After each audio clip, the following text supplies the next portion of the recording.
మీ జీవితంలో వాగ్దానాలున్నాయా? కాని అవి నెరవేరడం లేదా? ఎందుకు ఆలస్యం జరుగుతోంది? అపోస్తలుల కార్యములు 3:19-21 ప్రకారం దేవుడు మనకు రెండు కాలాల గురించి చెబుతున్నారు.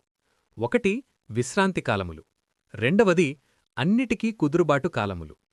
ఈ రెండింటి మధ్య జరిగే ఆధ్యాత్మిక మర్మాన్ని ఈరోజు మనం తెలుసుకుందాం. ఒకటి విశ్రాంతి కాలములు వెర్సెస్ కుదురుబాటు కాలములు. మీరు దేవుణ్ణి నమ్మినప్పుడు ఆయన కొన్ని వాగ్దానాలు ఇస్తారు. ఆ వాగ్దానం పొందుకున్న సమయమే విశ్రాంతికాలము.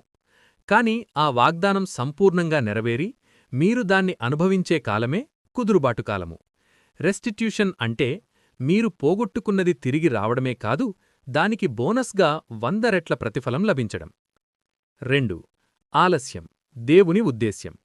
వాగ్దానానికి నెరవేర్పుకు మధ్యలో ఒక సమయముంటుంది. దీనినే ఆలస్యం అంటారు.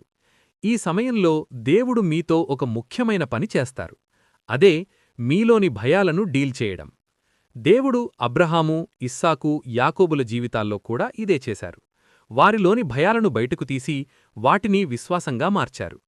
3. భయాలను జయించడం.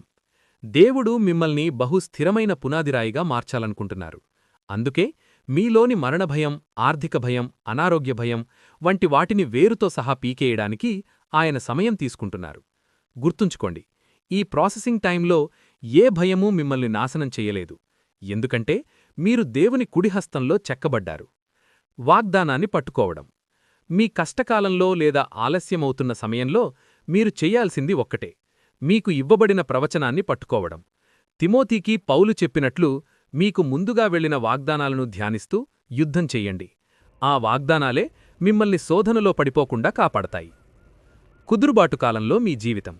దేవుడు మీ గాయాన్ని కట్టి బాగుచేసే దినమున మీ జీవితం చంద్రుని వెన్నెలలా కాదు, 7 అంతల సూర్యుని ప్రకాశంలా మారుతుంది. మీ గత జీవితం కంటే 1000 రెట్లు ఆశీర్వాదకరంగా మారుతారు. మీ అప్పులు తీరిపోతాయి, రోగాలు మాయమవుతాయి, విడిపోయిన కుటుంబాలు కలపబడతాయి.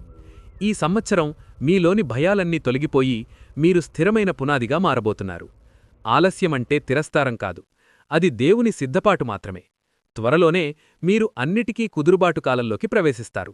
అక్కడ ప్రతి శత్రువు మీ పాదాల కింద ఉంటాడు.